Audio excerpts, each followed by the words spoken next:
without getting too personal, it really has changed my life in all ways.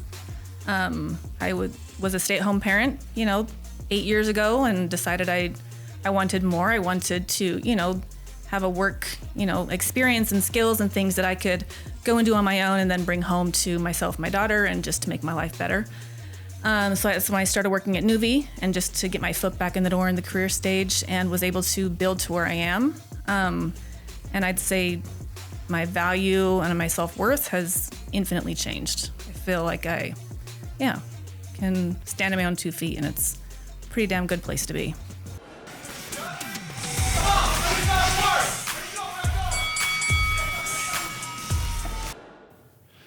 Hey guys, welcome back to another episode of the Legends Boxing Podcast. I'm your host, Andrew Scott, and I am really excited to have a good friend of mine in studio.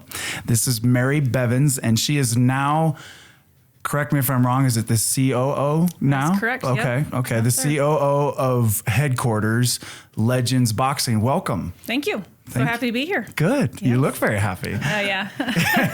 How are you feeling? I know you've been struggling with some sickness recently. Much better. Yeah. Okay. Glad to be on the mend of, heading into spring, and every winter, I swear to God, without fail, I get a cold and it lasts, and it just seemed to be not great timing, but glad we're able to reschedule. Yeah, no, hey, we work around you, Mary. It's your priority. Oh. You're way important. So, glad you're here. Glad you're feeling better. Thanks. Congratulations on all of the advancements. And I actually would love to talk about where it all began.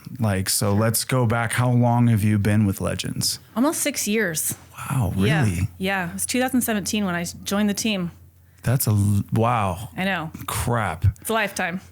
Well, I mean, yeah, I didn't know. I thought 5. I didn't know that it was 6. Yeah. That's a long time. Yeah. So, because I remember interviewing you. Oh, man, that was. Yeah. You had me and Matt, and I think Kelly was in the room, and a few other people. And it was completely sidelined. Oh, really? My first interview was with Rob. He, gives me this homework assignment. He says, come back. I want you to present it. I assumed it was just with him. Oh, no. He opens the door to the conference room, and it's a room full of people I've never seen in my life. And then he leaves. Oh, yeah. Oh, yeah. He dipped. Yeah. That was a little intimidating, but knowing Rob now, exactly what I would expect. Well, if it's, any comfort to you, Mary, he did that exact same thing to all of us that same day. Oh. He literally, right in the middle of, if my memory serves, he came out into the middle of me coaching a class and said, hey, I'm going to be hiring this new person, and I think you and Matt and you guys should talk to her and interview and get to know her. Okay. So right after class, we're all sitting in this conference room, and I'm like, okay, sure. I'm like, again, it was at the time so much in its infancy, what we were developing, it was like, oh, nice to meet you. I don't know exactly what to ask you, but it's very nice to meet you. and now look at where it's come. Yeah. So let's kind of go down that timeline. The 6 years, a lot has happened in 6 years. So much. A lot. Yes. So what was your original title that you were hired as? Marketing manager. Okay. Oh, yes. That's right. Yep. I remember that. Yes. Marketing manager. With how much experience in marketing did you have? Not much. Not much. No, I may have beefed up my resume and, kind of, bullshit my way into that a little bit. Didn't you come from Vivint? No, it was Nuvi. Nuvi. Yeah. So it's a local software company. I was in the social media analytics department. So, the named social media kind of helped with that on the resume, got my foot in the door. And really, I just knew that I'd be able to do better than what was currently happening. That's all. So I did a lot of Googling and figuring it out, and luckily it worked out. So well, it has. It worked out. And if anybody knows Mary, she's definitely a go-getter. Will absolutely put her feet in the mud and learn what she needs to. So, marketing, very first job. When did you get your first promotion, and what was it? So it was like we talked about, when we first started, there weren't that many people, and we're trying to build something big. So I was technically the marketing manager. There was a lot of things in the operations area that I kind of just stepped in and started doing as well because it needed to be done. Which, I'd say about 6 months or so after I started, I was promoted to, onboarding specialist, which essentially just helped the franchisees who were fully, brand new to the system from the time they start to the time they open in that entire process. So from construction, hiring, training, marketing, all the things in between, just basically a project manager.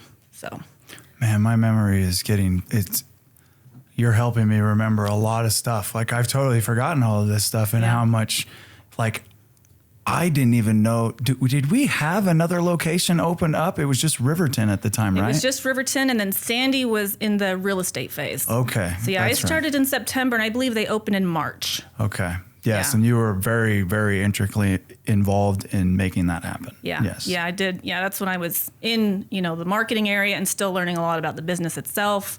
And then kind of just helping with, all right, let's call this vendor. And now I think we have to do this next. It was a lot of figuring it out as we go. No, I remember like everything was just literally like, oh, that didn't work, but now we're going to switch it to this and that worked better. Yeah. And but then we're going to do it. Like, it was so much pivoting, but like necessary, like absolutely required. How else do you learn? Yeah. Well, that's it. I mean, YouTube videos, listening to podcasts. For sure. Yeah. Yes. I think people are going to learn a lot from this one. Yeah, they're going to learn a lot. How resourceful we are. Well, and how much fun we have all the time, because we're eventually going to get to one of my favorite stories in the entire world that you and I experienced not so long ago. But we're jumping too far ahead, because how long after Sandy was Bountiful, the very next one? No, I don't think it was. The next one I believe was, it has been a long time. I want to say Trolley Square. I think Was it before Bountiful? I believe it was. No, okay.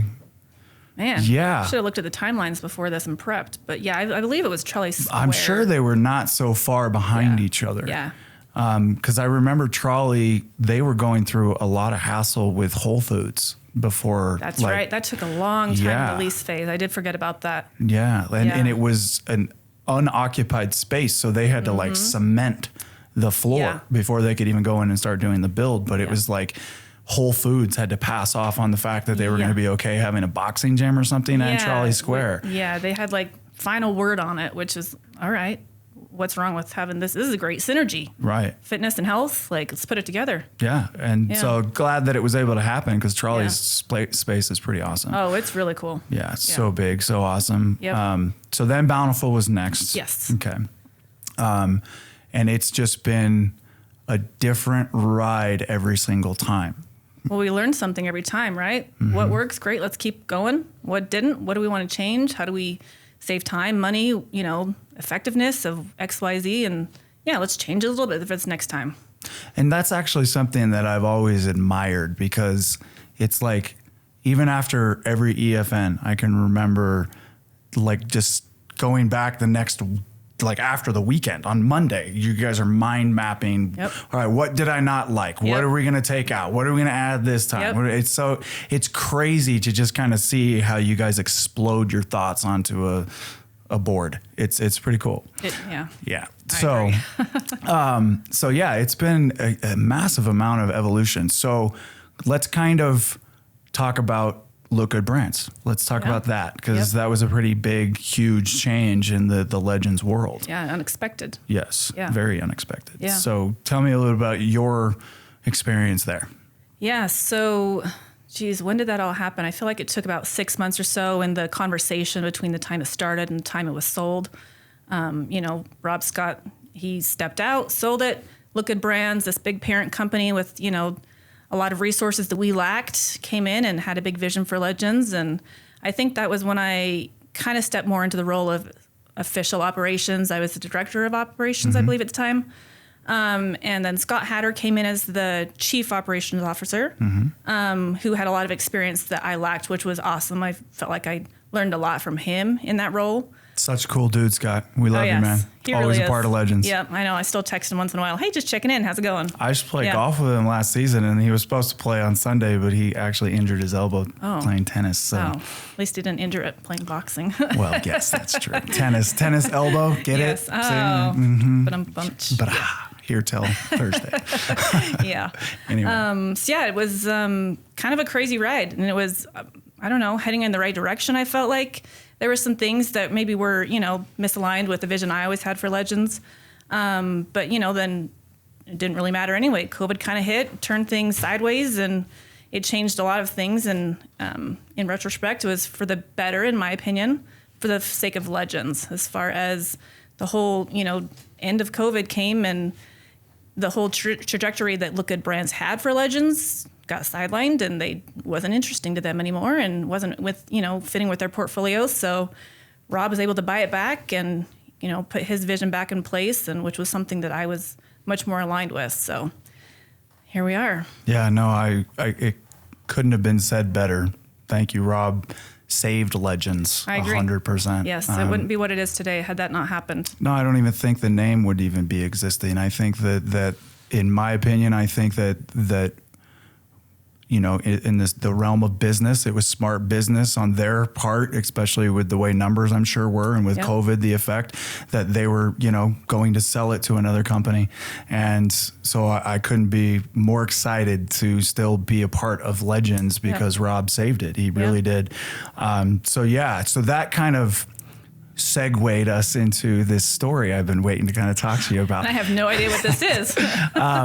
So I seem to remember it being like over 4th of July weekend that like everything was signed, done. And I think it was 2019 when this happened, because it was like only like 8 months and then COVID hit. Yeah. And we come back from 4th of July weekend, and it's our very first day back in the job, and we're talking about what's going on. And I go into the bathroom, and when I come back in, there is like this ginormous bald man sitting in your office. Oh my gosh. How do you not remember this? I remember it now. This is like the most amazing story This still comes ever. into my mind sometime, like, there's no way that happened. Yes. That was all bullshit. No, that didn't happen. I've told people this story, and they're going to be like, yeah, right. Sure. No, I'm an eyewitness. That happened. It's such a true story. Yeah. Like, okay, so tell me what you remember now that I've sparked your memory. This sharp dressed, giant bald man walks in, and he starts speaking, and I'm like, huh? I couldn't understand. Thick Russian accent. Mm-hmm. And he starts talking about, is Legends for sale? I want to buy Legends. I have da-da-da, like stupid crazy money, and I don't remember all the details, but I was like, I don't think it's for sale, but I don't know. Luckily, you came in, I think, at that point, and I'm like, Andrew can help you. I gotta go. I have a meeting. Yeah, I was like, poor Mary, because this guy was literally like 6'7". Yeah, he was giant. From across the room, like if anybody that's listening, watching, if you guys have ever been into Lehigh or in the corporate side of it, like I'm coming from the other side of the room, and he's sitting down, and I can tell he's a ginormous individual. Yeah. And Mary's so little tiny, guys. She's so small, and I'm like, oh no, I need to go save her. Yeah, so thank God. I come in, and he stands up and shakes my hand, and he has these huge hands, and he's easily wearing like $25,000 worth of clothes and jewelry. Yeah. And he, wanted to buy Legends. And not only did he want to buy Legends, he wanted to buy the properties that Legends were going to go into. Yeah. And run their own businesses out of these Legends locations. Yeah, and I'm like, pink flag. We're just like, oh man. And I mean, he's saying stuff like, I have inside information that the Olympics are coming back to Salt Lake City, and we want our businesses established before that time. Yes. And I'm sitting here just trying to keep talking, like eventually trying to get him to the point where, well, we've got to work and we got to go to work. It's, right. You know, you missed it by one weekend. Like if you would have just come in last week and talked to Rob, you could have probably bought it. Yeah, right. And he was talking like $25 million that he had with him. And if he needed more, he just needed to make a phone call and all this other stuff. So, you know, I think you guys can hear where this is going, where the kind of organization this guy was with. Oh my gosh. And then Scott Hatter walks in the door. Yeah. Like, oh, well, speak of the devil. Yes. Look at who it is you have to talk to. Right. And Scott's not the tallest or largest of guys either. Right. So as he's looking up to this giant man, going, whoa, okay, what's going on? But for me, the story gets even more like the very next day, because right in front of Scott, like I don't even think you were in the room at the time, Scott's trying to talk to him, and he's like, well, yeah, I got to go talk to my partners, you know, yada, you know, is there contact information I can get from you? And the guy's like, no, I'll be back to talk to you guys, kind of thing. And then I'm kind of saying goodbye to him, and I had talked to him casually, like, and found out he trained Brazilian Jiu-Jitsu in Brazil for multiple years, and he trained like Muay Thai in Thailand for all these different kinds of years. So he's like this specialty fighter, right? And as Scott's standing right in front of me and I'm shaking his hand, walking him out the door, I'm like, yeah, anytime you want to come back and do some mitts or spar or whatever the case may be, I'm happy to do it for you anytime. And he's like, you would spar me? And I'm like, yeah, I'll spar you. And then Scott looked at me like, are you crazy? And I was like, no, I'll spar you. It's fine. Blah, blah, blah. And so then the next day, I think it was Kimmy. She was working intake. Okay. She comes up to me and goes, hey, that Russian guy, that big Russian guy just called and he wants to talk to you. And I was like, no, I'm busy. Like, I can't talk right now. I'm busy. So she takes a phone number down, and I had gotten super busy. And I remember I had to be at one of my daughter's performances that night for her viola. And I was in such a rush that I just grabbed the phone number on the sticky note and jump into my car. And on my way there, I dial and then hung up and went, what am I doing? What the heck am I doing? Why am I calling this guy from my personal cell phone? Like, what am I doing?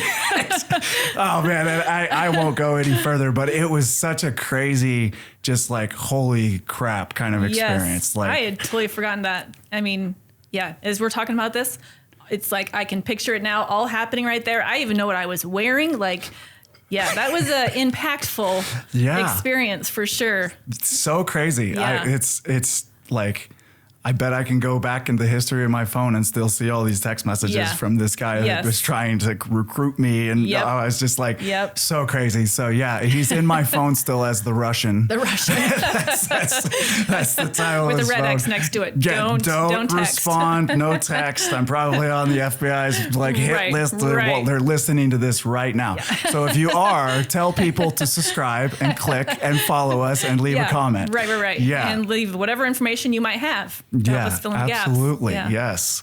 So yeah, that was just a fun side little story. But so Rob 2020 bought it back, right? Yes, right. Yeah. Like January. Still during COVID and all of this stuff and well, I was still in California, so it was definitely COVID for me when I was still in California. Yeah. So, that's right. So I think gyms were open, and I think things were open, but there was still heavy restrictions on a lot of stuff. That's right. Yeah. And so, so talk to me, fill me in, because I was kind of gone for a lot of that time and have come back to seeing a lot of these changes that you guys have done and the things that you've implemented. So talk to me about how that's kind of gone. I know you were given the title CEO, right? Yeah. Okay. Yes, I was. Yeah. So right after Rob bought it back, it was probably a few months later. We made some internal changes as far as people's positions and titles and things like that. And I was named CEO, which was awesome. I was CEO for 2 years, just until recently. And there was a lot of regrowth that we had to do during that time. It was, all right, we're no longer selling more franchises. We need to work with our current franchisees and help rebuild from the financial effects that COVID had for everyone, right? I mean, obviously gyms were forced to close down like a lot of other businesses, some longer than others and some right when they had just very first opened their business to begin with. I mean, that wasn't ideal for anyone in any regard, but certainly gym specific was really difficult. But yeah, so that was really our focus was, okay, how do we almost work more hand in hand with these franchisees, with their team members, and how do we cut costs? And that's when I kind of started looking at, all right, the build out. What's in here that might be aesthetic, but it's not functional? What can we eliminate to save money that won't affect the program or the member experience? So we've been finding ways to save costs on operations. We started looking at smaller footprints. And so initially we were looking at, when we first launched, franchising 3,000 to 3,500 square feet. Well, now, rent is pretty high. So how do we reduce that cost? So let's start looking at the lower footprints. So 2,000 square feet, trying to get that rent down. Flex space, warehouse space, I don't know, kind of all over. How do we save money and how do we be more efficient? And that's really what we've been doing the last couple of years, which has actually gone really well. We're now at a place where numbers are looking like they were pre-COVID. So lead volume, new member signups, it's overall revenue for the gyms. Things are bouncing back, and now we're at a place of growth again. Which is awesome. Really exciting to be. That's awesome. No, and I see it. I mean, I'm a part of it now. It's being on the other end of it now, and you know, being a franchisee and a business owner, and I see the support, and it's there. It's really cool to see that. And so, thank you guys. I appreciate it. Thank you for all of that. It's actually a lot of fun to work with you in this capacity. I mean, for context, anyone listening, you know, Andrew and I used to work together on the HQ team in different roles, but obviously in the same team. COVID hit, or whatever it was, that you moved to California, left the company for a while, came back, but now as a franchisee, which I think is a great fit for you. I think it's... Thank you. Yeah, it's right where I feel like it's a great spot. I feel the exact same way. You know, for full transparency for those who are listening, the 2 years that I was away with Legends, I kind of felt like I was wandering around with my head cut off, and there was a piece of my life that was missing. And it was very comforting every day to go into a facility in a place that you are around everyone that wants to actually be there. They love being there. They want to be a part of it. They want to help it. They want to see it succeed. They don't know what it would be like to not have Legends a part of their life. Yep. And that's an amazing comfort, because for those 2 years, while I was learning a lot and experiencing a lot, that is a value plus to my life that I don't regret it. It's helped me to become the type of leader, manager, and business owner that I am now. But it was a sacrifice. It was a huge sacrifice, and it's so good to be back. It's so good to have that be a part of my life, that I can show up to the gym at any time and change my mood for the better, because everybody in there is feeling good and wants to be there. The industry that I went to and in could not be further from the opposite. Yeah. And it's been great. It's been great to be back. So I appreciate you saying that. Yep. So tell me about your Legends ride. Now, we've heard the business side of it. Let's hear about your ride with Legends. What was it like experiencing boxing for the first time and taking classes? And was that something you ever thought you would do? No. In fact, I used to be an endurance athlete. I ran marathons, did triathlons, and I actually was in a road bike group, and we would meet over here in the Macy's, just across from where Legends HQ is, every Wednesday morning, 6:30 in the morning. We'd all meet there with our bikes and go for a bike ride. And my friend Erica, she was in the group. She would ride her bike over, and you remember Erica, she would ride her bike over from Legends Boxing. She just worked out, came over to ride her bike with us. I'm like, I didn't know anything about Legends. I'm like, you box? I don't understand. You go and get hit. And this was my first and only interaction to that point with Legends. Even though I lived in Lehigh, I'd never really paid attention to it. And so that was kind of was in my mind when I first applied to Legends, was I feel like marketing needs help to overcome the thoughts that I had, because I can't be the only person that thought that. So how do we educate the consumer that you're not going to get punched? It's a workout that you learn boxing. So I think that's why I made kind of a big push when I first started with Legends, as far as, all right, how do we educate the consumer what this is, who it's for, and overcome that intimidation factor? So I remember that. Yeah. I totally remember that. And that really was where it steamrolled into, that was something I think Rob and I never really put together, because to us, it was just, we're showing up to boxing and, right. We didn't think it was intimidating. Right. But you were that piece that came in and was like, no, this is intimidating. Just the word boxing is intimidating. Yeah. So let's lighten it up. Mm-hmm. And so, it was a great value add. Apparently 6 years later, COO. And so tell me a little bit about that now. With the COO, what do you predominantly cover and take care of now? So my goal is products. So we have, custom, Legends Boxing branded products, from boxing gear like hand wraps and boxing gloves to apparel, just general fitness, shirts, shorts, whatever it is. And we've always sold it to our franchisees, who then sell it in their gyms to the members, which is awesome. It's great. Members love it. It's great advertising. They get behind it. It's awesome.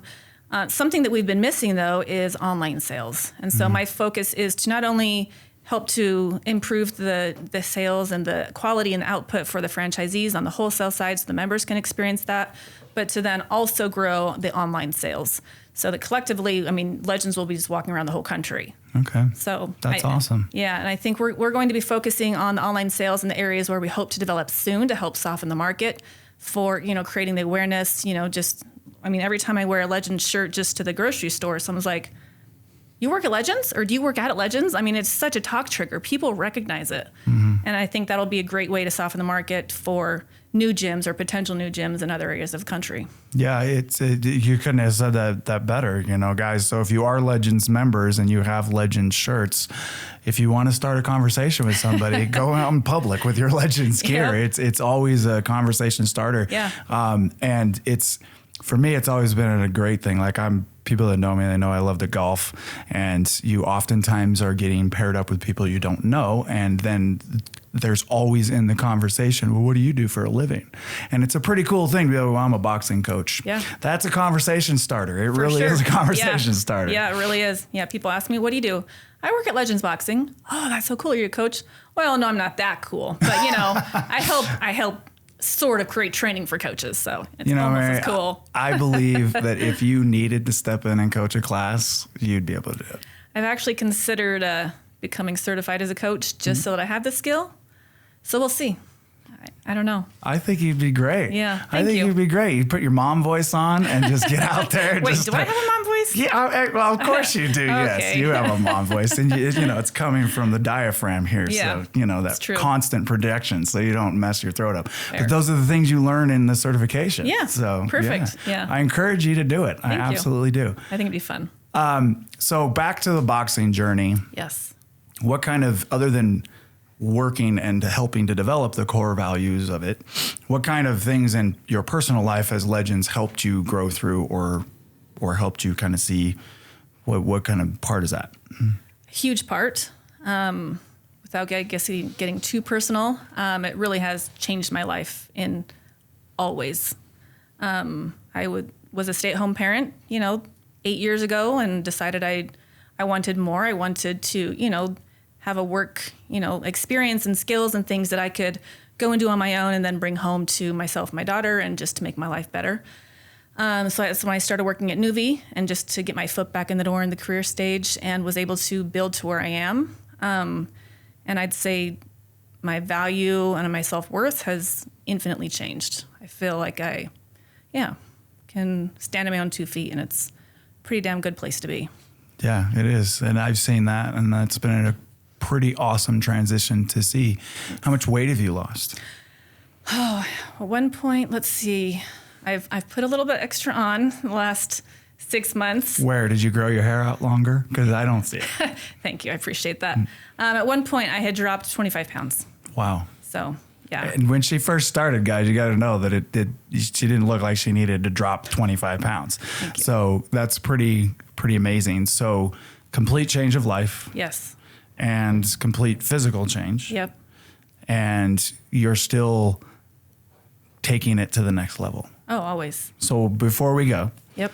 What's the next level? What's the next thing in Legends' future? My goal is to take this brand nationwide online and grow the products to $1 million business. $1 million business. Yeah. Okay. Yeah. Okay, guys, let's help her do it. Yep. Let's do this. Let's get to that $1 million. Thank you so much for being here, Mary. Thank you. Appreciate it.